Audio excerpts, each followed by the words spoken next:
Cash flow में जो fixed assets हैं उसमें इसमें 7 केसेस हैं, ठीक है। वो 7 कैसे हैं वो दिख जाएंगे, मतलब ऐसे नंबर ऑफ केसेस कुछ ज़रूरी नहीं है कि जो मैं बोल रहा हूँ उतना ही हो, वो तो डिपेंड करता है कि कौन कैसे बनाता है, पर 7 केसेस में सारा कवर हो जाएगा। अब फिक्स्ड एसेट्स दिखता किधर है बैलेंस शीट में, पहले ये बताओ। अगर हम बैलेंस शीट बनाएंगे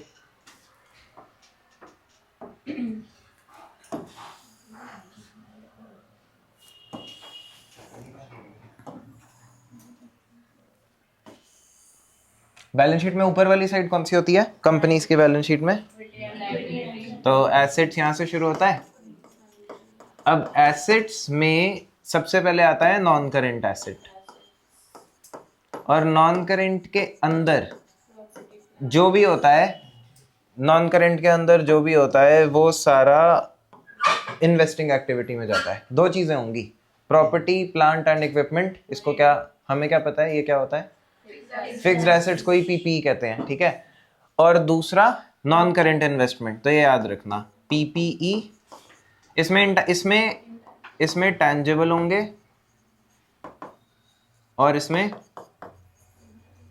इंटैंजिबल भी होंगे, और उसके नीचे नॉन करेंट इन्वेस्टमेंट होगा, ठीक है। अब पीपीई के अंदर जो टैंजिबल है वो किस में जाएगा? इन्वेस्टिंग में, ठीक है। जो इनटैंजिबल है ये वाइल्ड में याद है, return of intangible asset net profit before के नीचे, और अगर बढ़ रहा हो तो इन्वेस्टिंग में। पर ये वाले केसेस हम कवर नहीं करेंगे। हम आज क्या कवर करेंगे ये तो हम बाद में देख लेंगे। टैंजिबल एसेट्स के लेजर कैसे कैसे बनेंगे और नॉन करेंट इन्वेस्टमेंट के कैसे बनेंगे, ये काफी हद तक सेम है, सिवाय एक डिफरेंस के। इसमें डेप्रीसिएशन हो सकता है, इसमें डेप्रीसिएशन कभी नहीं होगा क्योंकि इन्वेस्टमेंट डेप्रीशिएट होती नहीं। बाकी कोई फर्क नहीं है। आपको समझना ये लेजर कैसे बनता है, मेन चीज वो है कि लेजर जब बनता है तो कौन सी चीज कहाँ जाती है और बनता कैसे है। टैंजिबल फिक्स्ड एसेट्स और नॉन करेंट इन्वेस्टमेंट। तो अगर आपके पास बैलेंस शीट आए और उस बैलेंस शीट के अंदर सिर्फ फिक्स्ड एसेट्स के दो अमाउंट हैं, कोई एडजस्टमेंट नहीं है, ऊपर लिखा हुआ है ना केस में नो एडजस्टमेंट, ये आपकी फ्लोचार्ट वाली बुक में भी है। वैसे इधर आप देखोगे कि फिक्स्ड एसेट्स बढ़ रहे हैं या कम हो रहे हैं? क्या हो रहा है? बढ़ रहे हैं। फिक्स्ड एसेट्स क्यों बढ़ते हैं? बस in the absence of any other information, जब सिर्फ इतनी सी बात है कि फिक्स्ड एसेट बढ़ रहा है बैलेंस शीट में, तो हमने खरीदे हैं तो कहा जाएगा इन्वेस्टिंग एक्टिविटी में। साइन क्या होगा? अभी मत लिखो, बाद में लिख लेना, अभी बस समझो। तो इसका आंसर क्या है? जो इंक्रीज है 1,50,000 के हमने इस साल और खरीदे और वो इन्वेस्टिंग में जाएगा परचेज के नाम से, और साइन होगा नेगेटिव क्योंकि कैश आउटफ्लो है। साइन कैसे पता चलता है? हाँ, पैसे आ रहे हैं जा रहे हैं इस बात से। इस केस में क्या हो रहा है? जा रहे हैं। सिंपल, ठीक है। तो इसमें बदलता क्या है? जब एडजस्टमेंट आती है ना तब और चीजें ऐड हो जाती हैं, पर अभी तो कोई एडजस्टमेंट नहीं है। अब जिस तरीके से मैंने बोला अगर फिक्स्ड एसेट्स बढ़ रहे हैं और कोई एडजस्टमेंट नहीं है तो वो परचेज है, उसी तरीके से कम हो रहे हो तो यही ध्यान से देखना। अब ये ध्यान से देखना, ठीक है। अगर फिक्स्ड एसेट्स कम हो रहे हैं तो दो बातें हो सकती हैं। क्या दो पॉसिबिलिटी क्या है? या तो डेप्रीसिएशन या सेल। और क्वेश्चन ने हमें बताया ही नहीं, क्योंकि अगर बताता तो एडजस्टमेंट में लिखता। उसने सिर्फ कम होते हुए दिखा दिए। अब जब कम होते हुए दिखाए तो ऑब्वियस चीज क्या है जो होगी ही होगी? डेप्रीसिएशन या सेल? डेप्रीसिएशन। तो in the absence of any information अगर आपके फिक्स्ड एसेट्स कम हो रहे हैं वो सेल नहीं है, वो डेप्रीसिएशन है, ये याद रखना। कम होते हुए, क्योंकि ऑब्वियस आपको हमेशा ये लगेगा कि अरे बढ़ते हुए परचेज थे तो कम होते हुए सेल है, पर कम होते हुए तो दो केस हैं और दो में से ऑब्वियस वाला चूज करेंगे जब उसने कुछ नहीं बताया। ये डेप्रीसिएशन है, और डेप्रीसिएशन कैश फ्लो में कहाँ जाता है? वही बिफोर टैक्स में, जब वो डी जो है वाइल्ड का जो हमारे निमोनिक में वो। लेकिन एक चीज याद रखना, सारे फिक्स्ड एसेट्स में ये बात सही है कि ये डेप्रीशिएट हो रहे हैं, पर अगर यहाँ लैंड लिखा हुआ है तो सेल है, क्योंकि लैंड कभी डेप्रीशिएट होता ही नहीं। लैंड की वैल्यू कम हो रही है तो वो सेल की वजह से हुई। अब ये कहाँ जाएगा? इन्वेस्टिंग में। फिक्स्ड एसेट्स कभी फाइनेंसिंग में जा ही नहीं सकते। आप दो बार हाँ, पहले सोच लो, जल्दी रेस थोड़ी है। तो यहाँ पे ये चीज लिखी भी है, जितने भी फिक्स्ड एसेट्स हैं अगर वो कम हो रहे हैं वो सारे डेप्रिशिएट हो रहे हैं, इसलिए वो वाइल्ड में जाएंगे, जो इसका डी है वो नेट प्रॉफिट बिफोर टैक्स के बाद। पर अगर ये लैंड है तो ये याद रखना, इसको भी डेप्रिसिएशन ऑन लैंड मत दिखा देना, ये इन्वेस्टिंग में सेल हुआ है, और फिर साइन क्या होगा? हाँ, बस ये सोचो पैसे आ रहे हैं जा रहे हैं, इतने तो सोचना है, पॉजिटिव। तो ये दो पहले केसेस तो बहुत ही सिंपल है, ये बात क्लियर हो गई? Very good.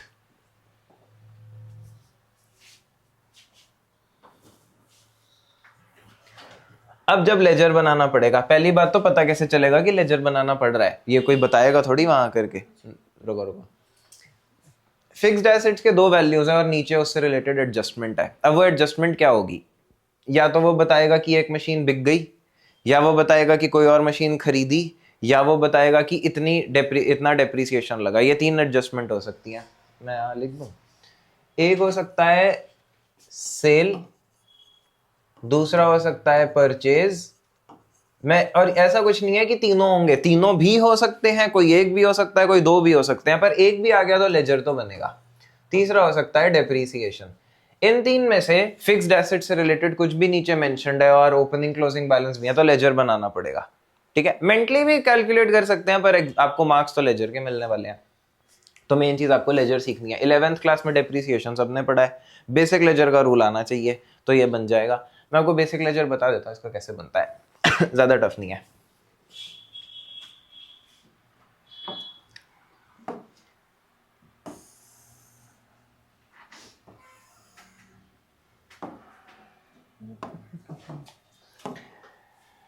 फिक्स्ड एसेट्स के लेजर में ओपनिंग बैलेंस कहाँ जाएगा? क्योंकि एसेट अकाउंट है तो ओपनिंग बैलेंस हम यहाँ लिखेंगे, और इसे लिखेंगे क्या? To balance b d. ये अमाउंट कहाँ से मिलेगा? ये बैलेंस शीट में दो अमाउंट है, इनमें से ओपनिंग ये वाला है, ये क्लोजिंग है। ओपनिंग क्लोजिंग बैलेंस तो इन्हीं को कहते हैं, तो हम यहाँ लिख देंगे 1 लाख। क्लोजिंग भी लिख देंगे, यहाँ थोड़ा नीचे लिखना क्योंकि और भी चीजें आएंगी। और क्लोजिंग को कैसे लिखते हैं? और वो कितना है? 250 क्वेश्चन में दिया हुआ है। अब ओपनिंग क्लोजिंग के अलावा इस लेजर में तीन चीजें और आती हैं। ठीक है, पहले तो आप मेरे को बताओ एसेट का रूल क्या होता है, कब डेबिट और कब क्रेडिट? इंक्रीज होने पे डेबिट और डिक्रीज होने पे क्रेडिट। हम ऐसे क्यों कर रहे हैं? ताकि आपको रटना ना पड़े, रटोगे तो भूल जाओगे 4 दिन बाद। अब कॉमन सेंस लगा के बताओ, फिक्स्ड एसेट बढ़ते कब है? जब क्या करते हो? तो ऑब्वियस सी बात है, खरीदोगे तो यहाँ आएगा, परचेज करेंगे तो यहाँ आएगा। और उस परचेज को लिखोगे क्या? कैसे खरीदा? To bank. आपने वर्ड परचेज नहीं लिखना, ये तो मैं समझाने के लिए लिख रहा हूं। लेजर में तो टू बैंक अकाउंट जाएगा, जितना भी खरीदा होगा वो क्वेश्चन आपको बताएगा। हो सकता है क्वेश्चन ना बताए, P&L लिखोगे परचेज करते हुए। शाबाश, मैथ्स का टेस्ट दिया था आज। इसमें P&L क्यों लिखेंगे आयुष, एक बार बताएं। आपने एसेट खरीदा, एसेट खरीदने की जर्नल क्या होती है? चेयर छोड़ दो आप। तो इसमें P&L कहाँ आ गया जर्नल में? अगर आप उसे लेजर में डालोगे तो एसेट टू बैंक था, तो टू बैंक ही तो लिखेंगे। P&L लॉस या प्रॉफिट में लिखते हैं, टू बैंक लिखा। ये एक फिगर होगी जो या तो आपको क्वेश्चन से मिल जाएगी या बैलेंसिंग फिगर होगी, क्योंकि आपने बाकी सब डाल दिया, एक चीज बैलेंसिंग फिगर होगी। अब फिक्स्ड एसेट कम किस वजह से होते हैं? और सेल और डेप्रिसिएशन। तो पहले सिंपल वाला लिखते हैं, डेप्रिसिएशन। अगर इस साल का डेप्रिसिएशन दिया है तो वो आप यहाँ लिख दोगे बाय डेप्रिसिएशन अकाउंट, जो भी क्वेश्चन ने दिया।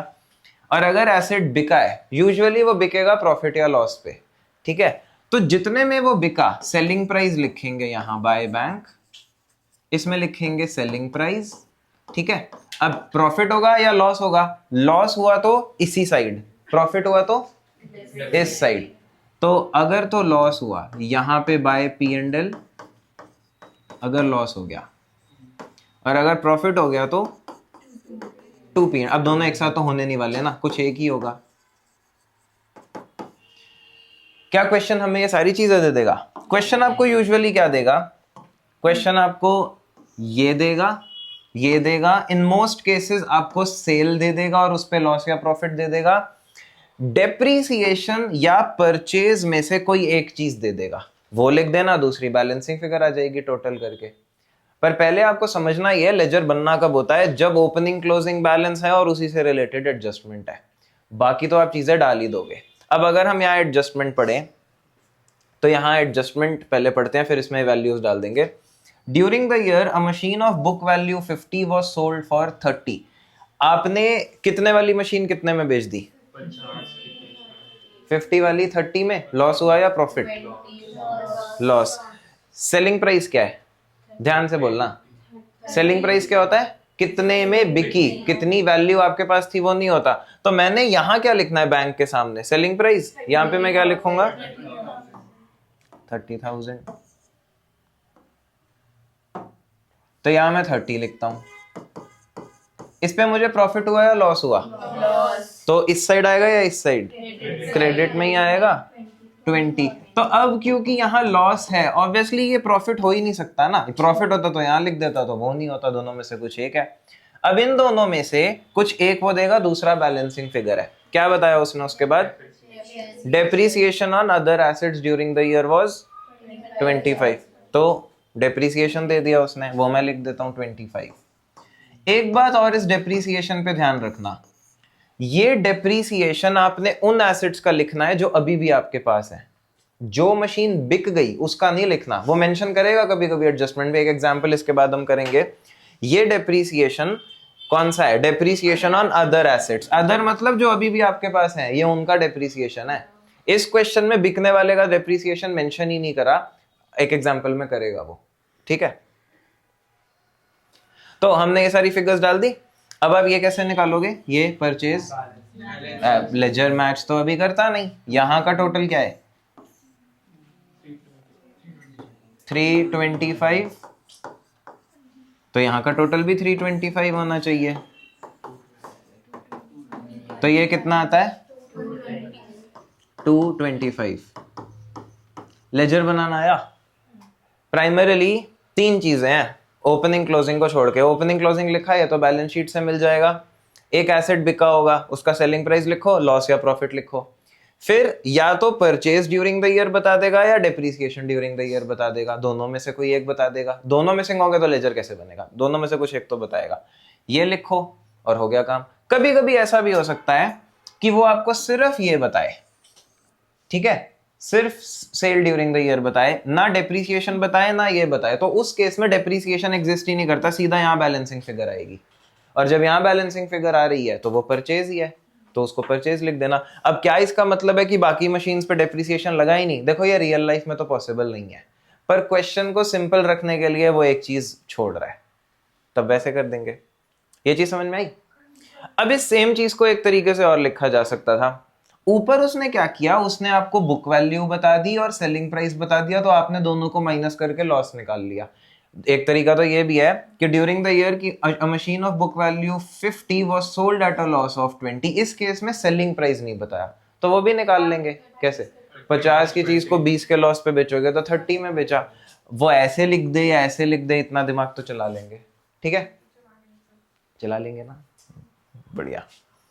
अब एक एग्जाम्पल इसका करते हैं, क्योंकि विदाउट एक्यूमुलेटेड डेप्रिसिएशन ये सबसे बड़ा केस होता है।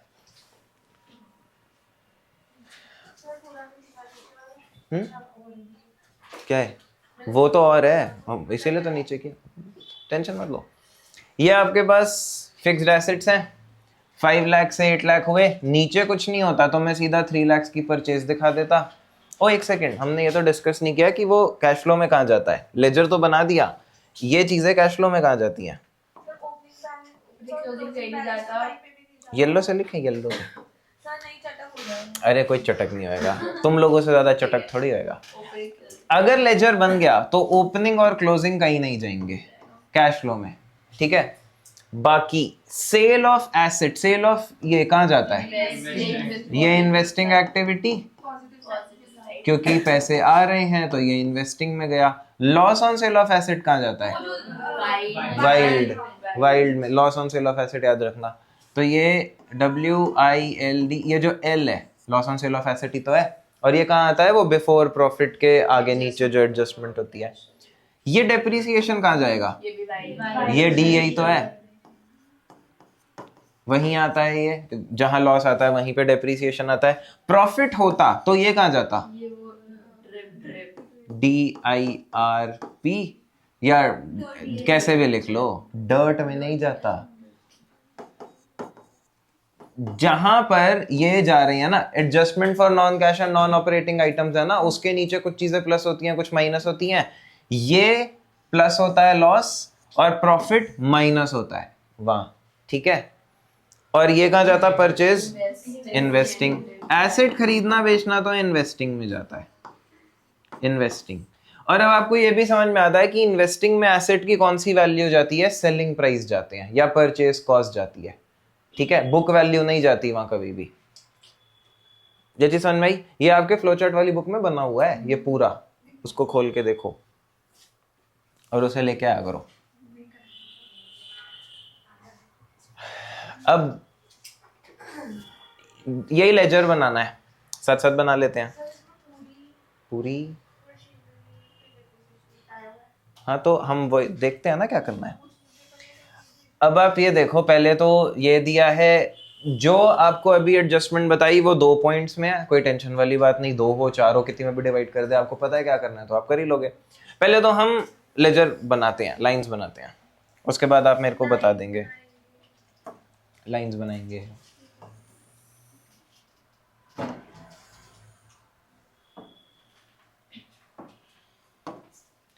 सबसे पहले क्या करना है क्वेश्चन में, बताओ क्या लिखूं, ओपनिंग क्लोजिंग फिगर्स देख ली, टू बैलेंस BD 5 लाख और बाय बैलेंस CD 8 लाख।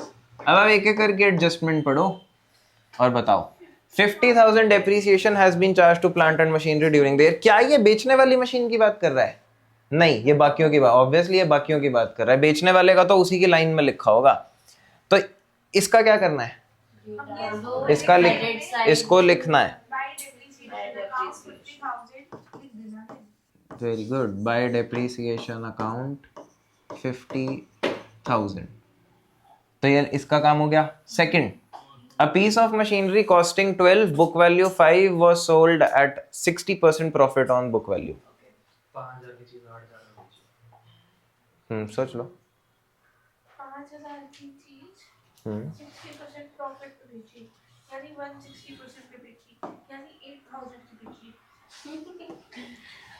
अगर मैं ये हिंदी में बोलूंगा तो सबको समझ में आ जाएगा, पर वहां कोई होगा नहीं बोलने के लिए, आपको खुद ही पढ़ के समझना है। पहले तो आप मेरे को ये बताओ, एक मशीन की कॉस्ट है 12, बुक वैल्यू है 5, इन दोनों में डिफरेंस समझ आता है, ये क्या है और ये क्या है। ये विदाउट कॉस्ट डेप्रिशिएट करते हम हर एसेट को डेप्रिशिएट करते हैं। हमने मशीन को 12 में खरीदा था, बुक वैल्यू 5 मतलब 7,000 वो डेप्रिशिएट हो गई, इसका कोई लेना देना है नहीं, हमें बुक वैल्यू ही चाहिए होती है, ठीक है।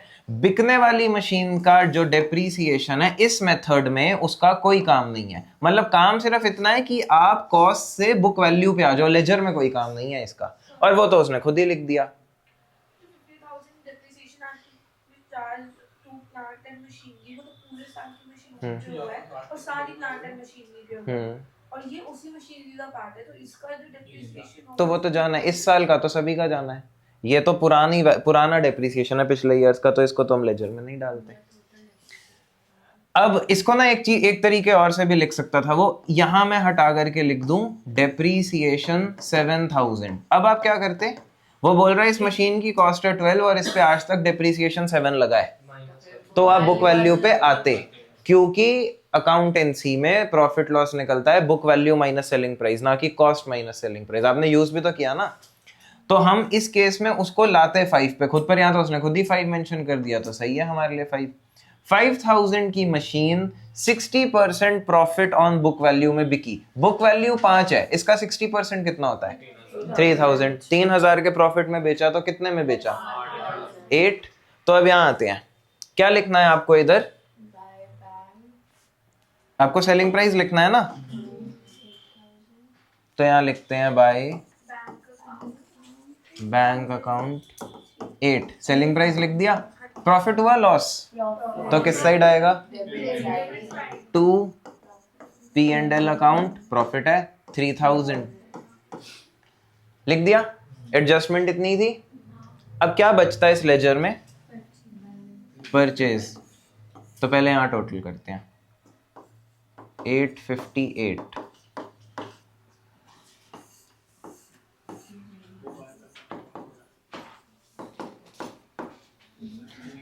और 355।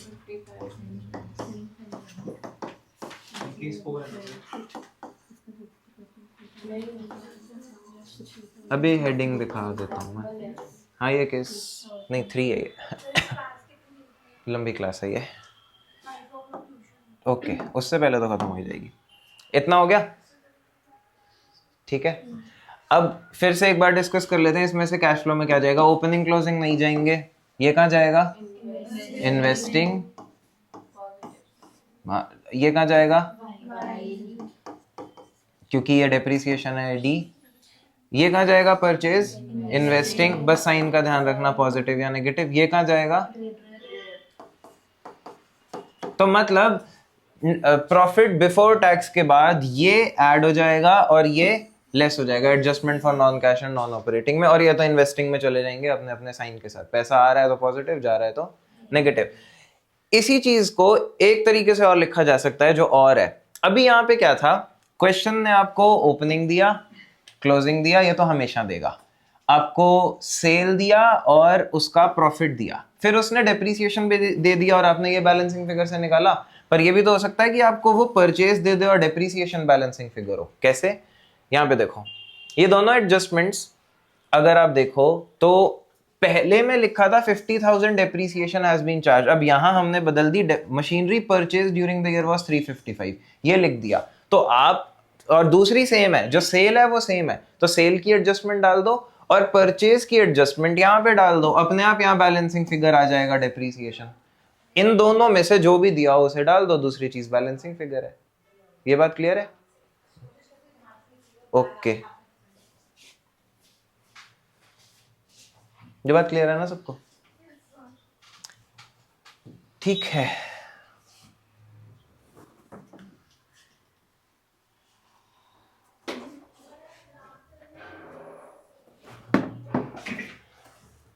नॉन करेंट इन्वेस्टमेंट, क्योंकि ये भी सिमिलर ही है। नॉन करेंट इन्वेस्टमेंट में जो भी आपने लेजर बनाया वो सब सेम है सिवाय डेप्रिसिएशन, क्योंकि वो डेप्रिशिएट नहीं होते। तो ओपनिंग होगा, क्लोजिंग होगा, डेबिट में परचेज होगा, क्रेडिट में सेल होगा और प्रॉफिट लॉस भी होंगे, ठीक है। बाकी डेप्रिसिएशन नहीं आ सकता इसमें। तो अब यहां देखो, इसका ओपनिंग क्लोजिंग है, इसमें सिर्फ ये एडजस्टमेंट ना हो, ओपनिंग बढ़ रहा हो तो परचेज है, ये बढ़ रहा हो परचेज और कम हो रहा हो तो सेल है, क्योंकि डेप्रिशिएट तो होता नहीं। एडजस्टमेंट आ जाए तो साथ में आपको ये डालना आता ही है। इसी में कर लेते हैं। पहले ये बताओ कि non current investments costing 10 were sold at a profit of 40, selling price क्या है? 14, प्रॉफिट कितना है? तो बस इस इन वैल्यूज को लेजर में डाल दो और आपका लेजर हो जाएगा।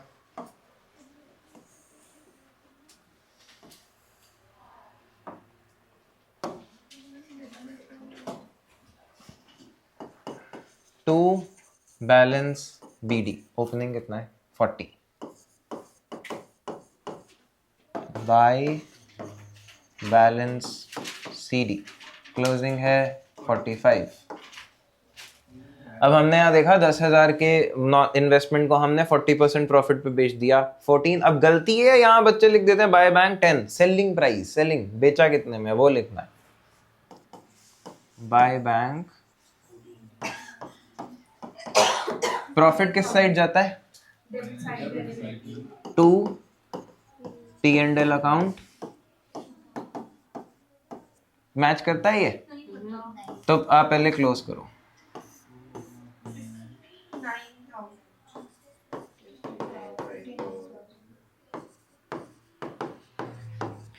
यहां पे फिगर बचती है कितनी?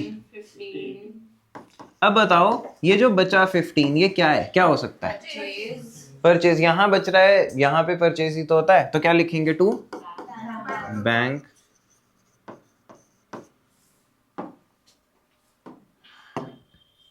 सिंपल है लेजर, यहाँ बच ही नहीं सकता मोस्ट ऑफ द, मतलब क्योंकि डेप्रिशिएट तो ये होता नहीं ना, तो कैसे बचेगा? तो अगर ये यहाँ पे अगर बच भी जाएगा तो हम सेल कर देंगे। हाँ पर वो नहीं बचेगा, क्योंकि सेल के केस में यूजुअली प्रॉफिट लॉस होता है, पर अगर बच जाए तो हाँ वो सेल है, मोस्टली इधर ही बचेगा। अब ओपनिंग और क्लोजिंग तो कहीं जाएंगे नहीं। Sale of non current investment कहाँ जाएगा? इन्वेस्टिंग प्लस में profit on sale of investment, ठीक है, और ये परचेज इन्वेस्टिंग में साइन नेगेटिव। बस वो लेजर हो या ये लेजर हो सेम है, सिवाय डेप्रिसिएशन के, क्योंकि ये डेप्रिशिएट नहीं होते, तो ये इजी है। ये बात समझ में आई? 4 केसेस हो गए। अब ये थोड़ा सा अलग है, इसको ध्यान से समझना, क्योंकि ये सीबीएसई सैंपल पेपर में आ चुका है एक बार, एग्जाम में नहीं आया, सैंपल पेपर में था। यूजुअली जब भी हमें प्रॉफिट होता है, वो प्रॉफिट कहां जाता है? आप क्या लिख रहे हो प्रॉफिट को? टू पी एंड एल, और लॉस होता है तो वो भी कहां जाता है? वो भी पी एंड एल में जाता है। इस क्वेश्चन में ऐसा नहीं है, और वो क्वेश्चन बताएगा, वरना हम तो पी एंड एल में ही भेजते हैं। यहां पर लिखा है कि आपने नॉन करेंट इन्वेस्टमेंट बेचे, 30,000 वाले कितने में बेचे? तो कितना प्रॉफिट हुआ? 10। आगे की लाइन पढ़ो, gain on sale of investment was credited to, usually कहा जाता है, अभी क्या बोला? पी एंड एल में नहीं जा रहा आपका प्रॉफिट, और वो कैपिटल रिजर्व में जा रहा है। इससे क्या फर्क पड़ता है? पड़ता है। पहली बात तो अगर आपने कैपिटल रिजर्व में कोई वैल्यू डाली है तो कैपिटल रिजर्व बढ़ गया होगा उतने अमाउंट से, तो उस बैलेंस शीट में आपको कैपिटल रिजर्व दिखेगा। ये किस हेड में दिखेगा? Reserve and surplus. ऊपर रिजर्व एंड सरप्लस में सारे रिजर्व होते हैं, और वो 10,000 से बढ़ रहा होगा। क्यों बढ़ रहा होगा? क्योंकि आपको जो प्रॉफिट हुआ आपने उसमें डाला है, ठीक है। अब इस बात से क्या फर्क पड़ता है, हम पी एंड एल में डालें या हम कैपिटल रिजर्व में डालें? फर्क पड़ता है। पहले तो आप इसका लेजर बना लो, लेजर तो वैसे ही बनेगा, उसके बाद मैं बताता हूं इसका क्या करना है।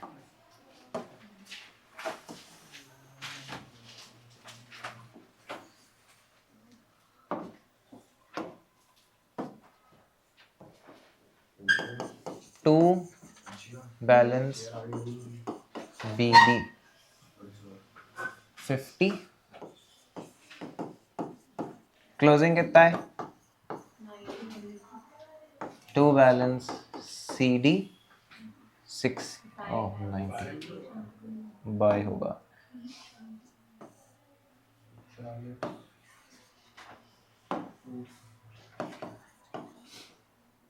वो 90 है,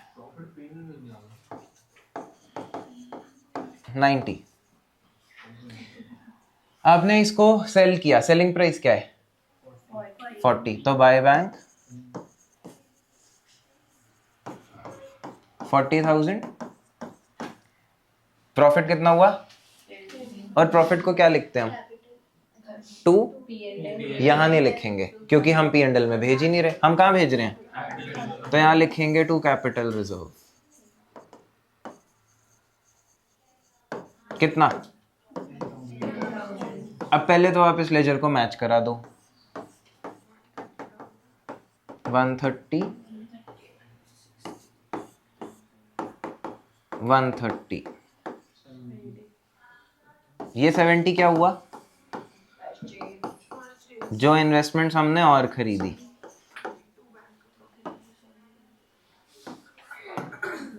बना लिया? अभी तक डिफरेंस क्या है? ये, इससे फर्क क्या पड़ता है वो अब हमें डिस्कस करना है कैश फ्लो में। देखो ओपनिंग क्लोजिंग तो कहीं नहीं जाएंगे, तो कहीं नहीं जाएंगे। सेल कहाँ जाएगा? इन्वेस्टिंग में। परचेज कहाँ जाएगा? इन्वेस्टिंग में। Usually profit on sale of asset कहाँ जाता है? पर अब ध्यान से सुनना, ये कैश फ्लो में कहीं नहीं जाएगा। ऐसा क्यों? ऐसा इसलिए क्योंकि हम कैश फ्लो शुरू किससे करते हैं? एक मिनट रुक जाओ, मैं पहले बोल लूं फिर आप पूछना ना। हम पी एंड एल के अमाउंट से शुरू करते हैं। जो non cash expenses P and L में जा चुके हैं उन्हें वापस ऐड करते हैं, और जो non cash incomes P and L में जा चुकी है उन्हें वापस लेस करते हैं। क्या ये इनकम कभी पी एंड एल में गई? तो इसीलिए कैश फ्लो में आती नहीं। और दूसरी चीज, ना तो ये कैश फ्लो में कहीं जाएगा, ना ही इसका कोई इंपैक्ट कैश फ्लो पे होगा। आप इन दोनों को हटा दोगे मतलब काट दोगे, इनका कैश फ्लो में कोई काम नहीं। ये कैपिटल रिजर्व जो बैलेंस शीट में है ये भी कहीं नहीं जा रहा, और जो आपके लेजर में प्रॉफिट आया कैपिटल रिजर्व वाला, ये भी नहीं जा रहा। और अगर पिछले केस से कंपेयर करें जहां नॉर्मल प्रॉफिट होता है, तो आपको कोई कैपिटल रिजर्व तो वहां दिखने ही नहीं वाला, वो तो होगा ही नहीं, सिर्फ ये होगा और इसको आप DIRP में ले जाओगे, उसके अलावा कुछ भी नहीं करोगे। नहीं है, ठीक है। ट्रांसफर टू रिजर्व होता है वो ट्रांसफर टू रिजर्व जो P&L से उस रिजर्व में किया गया हो। यहां पे तो अपने P&L को कुछ किया ही नहीं। ठीक है, ये ट्रांसफर टू रिजर्व नहीं है। इसमें अमाउंट कहां से गया, क्वेश्चन ने आपको बता दिया। आप नीचे लेजर बनाने में ये अमाउंट लिखोगे, पर ये कैश, ऐसा नहीं कह रहा कि लेजर में ही नहीं लिखना। कई बार स्टूडेंट्स को लगता है कुछ नहीं करना मतलब लेजर में ही नहीं लिखना। लेजर में तो लिखोगे, कैश फ्लो स्टेटमेंट में कुछ नहीं करना, ये वहां नहीं जाएगा, लेजर में लिखना है, वरना ये अमाउंट गलत आ जाएगा। अगर वहां यहां नहीं लिखोगे तो ये 80 आ जाएगा और ये गलत हो जाएगा। ये बात समझ में आ गई? वेरी गुड, ये कैपिटल रिजर्व वाला केस है। अच्छा, अब ये इस पे ध्यान दो, यहां अब प्रेजेंटेशन फिक्स्ड एसेट्स की बदल जाएगी, ठीक है। और वो बदल कैसे जाएगी, आपके पास बैलेंस शीट में फिक्स्ड एसेट लिखा होगा और उसी के नीचे एक्यूमुलेटेड डेप्रिसिएशन लिखा होगा। इसका एक नाम और हो सकता है, बहुत ही गंदा आंसर। हाँ, इसका और प्रोविजन फॉर डेप्रिसिएशन, या तो एक्यूमुलेटेड डेप्रिसिएशन लिखा होगा या प्रोविजन फॉर डेप्रिसिएशन लिखा होगा। अब इन दोनों में से कुछ भी लिखा हो आप, मतलब सेम ही बात है, फर्क नहीं पड़ता इनमें से क्या लिखा है। आप लोग क्या करोगे, अगर तो कोई एडजस्टमेंट नहीं है, ऐसी प्रेजेंटेशन आ गई और नीचे कोई एडजस्टमेंट नहीं है, तो उस केस में बड़ा ही सिंपल काम है। बैलेंस शीट में ऐसे दिखेगा कि 2020 के जो फिक्स्ड एसेट्स हैं वो 1 लाख है और उन पे टोटल डेप्रिसिएशन 50 है, तो 50 हो गए। ये समझ में आया, ये 50 कैसे आया, ये माइनस हो गया ना। आप पहले मतलब समझ लो, ये फिक्स्ड एसेट्स की कॉस्ट है 1 लाख और ये उन पे आज तक का डेप्रिसिएशन है, तो उनकी वैल्यू कितनी हो जाती है, 50। एंड सिमिलरली यहाँ क्या होगी, अगर ये 150 कॉस्ट है और ये 120 डेप्रिसिएशन है, तो इसीलिए वहां 30 लिखा है। जब भी ऐसा केस आएगा, हमें इन दोनों से कैश फ्लो में कोई लेना देना नहीं है, ठीक है। हम जो वैल्यूज डिराइव करेंगे यहीं से करेंगे और वो बड़ा सिंपल है। आपके फिक्स्ड एसेट्स 1 लाख की कॉस्ट से बढ़ के 150 हो गए, ये कैसे हुए, कितनी परचेज, 50। वहां से नहीं देखना, ठीक है, यहां से देखोगे तो कुछ और गलत समझ आएगा, क्योंकि ये तो दिखा रहा है कि ये 50 से 30 हो गए। यहां से देखना ही नहीं, क्योंकि वो डेप्रिसिएशन लेस करके वैल्यूज दिखा रहा है। इनको देखेंगे तो ये पता चलेगा कि 50,000 से वैल्यू बढ़ गई और ये 50,000 क्या है, इन्वेस्टिंग में परचेज, क्योंकि बढ़ रहा है, ठीक है। और अगर एक्यूमुलेटेड डेप्रिसिएशन देखो, लास्ट ईयर तक टोटल डेप्रिसिएशन 50 था, 120 हो गया, तो क्या 70 क्यों बढ़ा, और डेप्रिसिएशन लगाया इस साल, तो इस साल हमने कितना डेप्रिसिएशन लगाया, 70। ये कहां जाता है डेप्रिसिएशन, ये डेप्रिसिएशन ड्यूरिंग द ईयर है, तो ये वाइल्ड में जाता है। ये बात समझ में आई। अगर आपको कैश फ्लो का फॉर्मेट नहीं पता ना, आपको प्रॉब्लम होगी, क्योंकि हम बोलेंगे यहां जाएगा, आपको पता ही नहीं होता क्या फॉर्मेट तो पता होना चाहिए, उसके बिना कैसे पता चलेगा। तो ये चीज समझ लो, इन वैल्यूज का बैलेंस शीट के फेस पे जो है कोई काम नहीं है, हमें इनसे मतलब होता है जब ऐसी प्रेजेंटेशन आती है विदाउट एडजस्टमेंट, ये भी बोला, ठीक है। हाँ जी, ये वैल्यूज हैं, ये क्लियर है, सिंपल है। अगर नीचे देखोगे यही लिखा हुआ है, 50,000 जो हमारा इंक्रीज इन एसेट्स है वो इन्वेस्टिंग एक्टिविटी में जाएगा as purchase of fixed asset, और जो 70,000 से एक्यूमुलेटेड डेप्रिसिएशन, या दूसरा नाम क्या है, वेरी गुड, तो वो 70,000 वाइल्ड में जाएगा, ठीक है। अब दूसरा केस, जब इसकी एडजस्टमेंट आ जाए, और ये सारे केसेस में से सबसे इंपॉर्टेंट है, इसके आने के चांसेस सबसे ज्यादा हैं, यस सबसे ज्यादा हैं।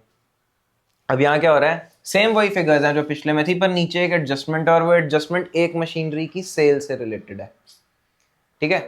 अब आपको लेजर बनाने पड़ेंगे, कितने, दो, क्योंकि दो चीजें हैं ना, इसका लेजर भी बनेगा और इसका लेजर भी बनेगा, दो लेजर्स बनाने पड़ेंगे। इसको ध्यान से समझना, इसके ही सबसे ज्यादा चांसेस हैं आने के। अब आपको अच्छा लगे ना लगे, सिलेबस में है तो करना तो पड़ेगा।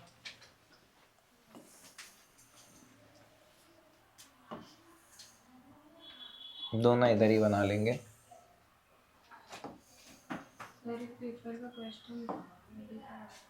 पहले ये तो कर लें, ये लास्ट केस है।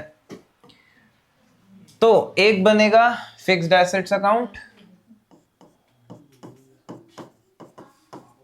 और एक बनेगा accumulated depreciation account.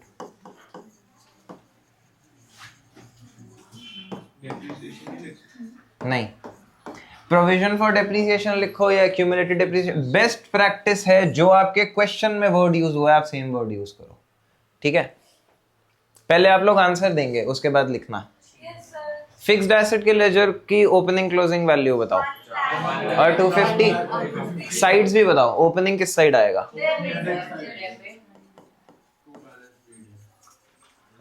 To balance BD कितना और क्लोज करेंगे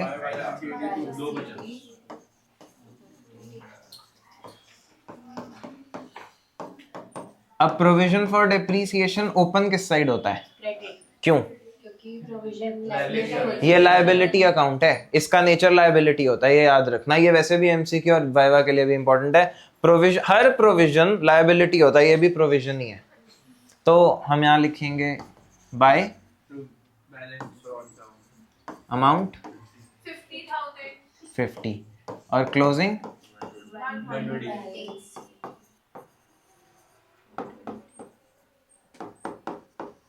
दोनों की ओपनिंग क्लोजिंग लिख दी हमने।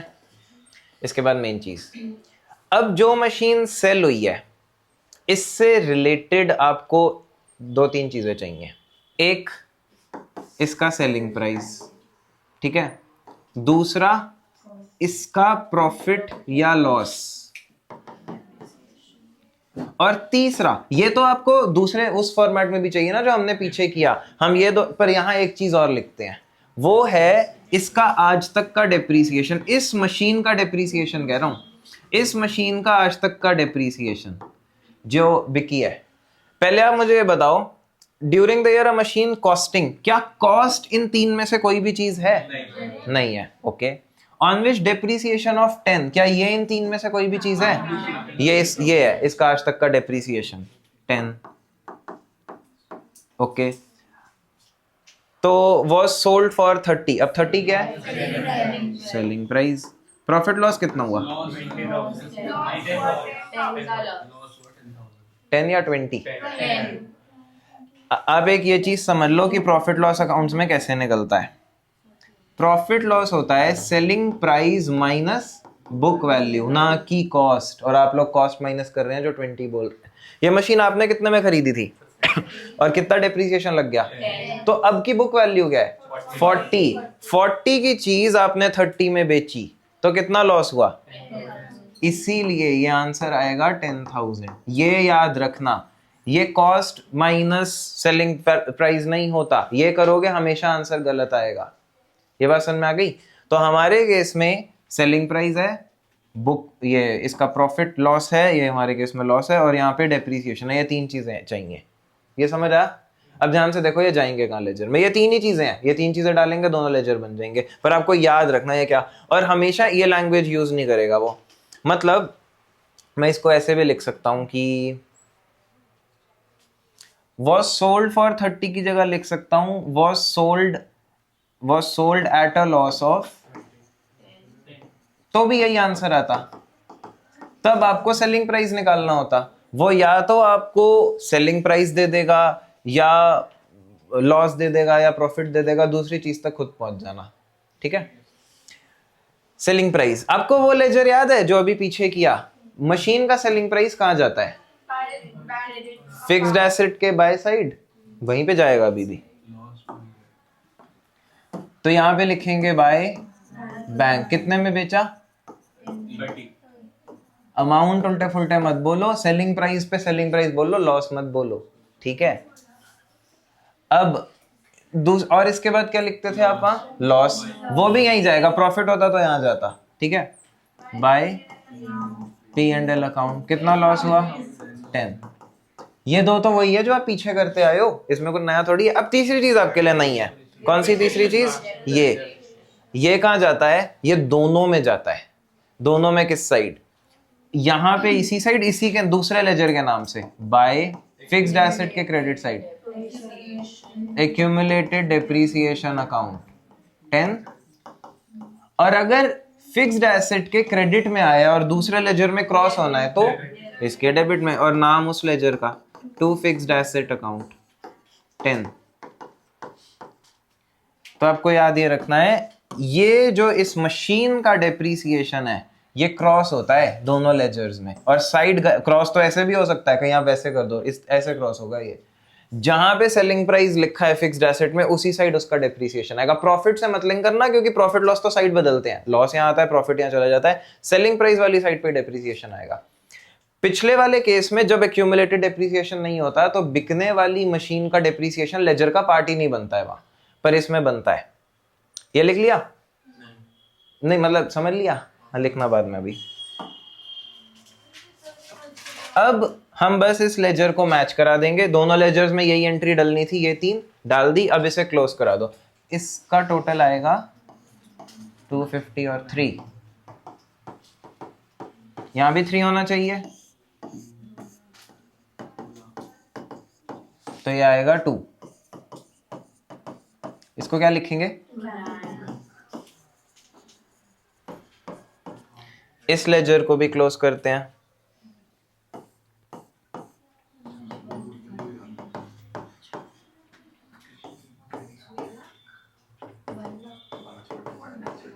या कितना बचेगा? 80। और ये क्या है अब जो यहां बचा? ऊपर वाले लेजर में एक चीज नहीं आई ना, कौन सी चीज? सारी मशीन्स का डेप्रीसिएशन, वो नीचे आता है इसमें। क्या ये डेप्रीसिएशन बिकने वाली मशीन का है? आप कंफ्यूज मत करें खुद को। क्या ये बाकी मशीन्स का डेप्रीसिएशन है? ये बिकने वाली मशीन का है। बाकी मशीन्स का डेप्रीसिएशन इसमें यहां आता है, जो पुराने लेजर में सब एक ही में चला जाता है। By depreciation account 80। अब आप देखो इसमें क्या सेम वही है जो आपने पहले किया था कि कौन सी चीज कहां जाएगी। 80 बैलेंस करके 130 ये 50 पहले से था तो 80 आ गया ना। क्या इस लेजर के ओपनिंग क्लोजिंग का कोई काम है कैश फ्लो में? लेजर बन गया तो इनका कोई काम नहीं है, कैश फ्लो में कहीं नहीं जा रहे। सेल ऑफ मशीन कहां जाता है? इन्वेस्टिंग। ये लॉस कहां जाता है? ठीक है, जो आपने दो चीजें क्रॉस की थी ना ये कैश फ्लो में कहीं नहीं जाएंगे। मैं काट रहा हूं तो ये मत समझना कि लेजर में लिखना ही नहीं, काट इसलिए रहा हूं क्योंकि अब हम ये बात कर रहे हैं कैश फ्लो में कहां जाता है। ये कैश फ्लो में कहीं नहीं जाता, ये भी कैश फ्लो में कहीं नहीं जाता। फिर सर इसको लिख क्यों रहे हैं? बार बार मेरे से ये पूछा जाता है। भाई लेजर तो सही बनाना पड़ेगा ना बाकी अमाउंट सही लाने के लिए। कैश फ्लो में कहीं नहीं जाता इसका मतलब थोड़ी कि लिखेंगे ही नहीं लेजर में। ये कहां जाएगा? Purchase, investing. और इस लेजर से भी ओपनिंग क्लोजिंग कहीं नहीं जाएंगे। और ये डेप्रीसिएशन, ठीक है। जो पुरानी प्रेजेंटेशन है जो इससे पहले की, उसमें बेचने वाली मशीन का डेप्रीसिएशन लेजर्स में एंटर नहीं होता, इसमें होता है पर कैश फ्लो में नहीं जाता।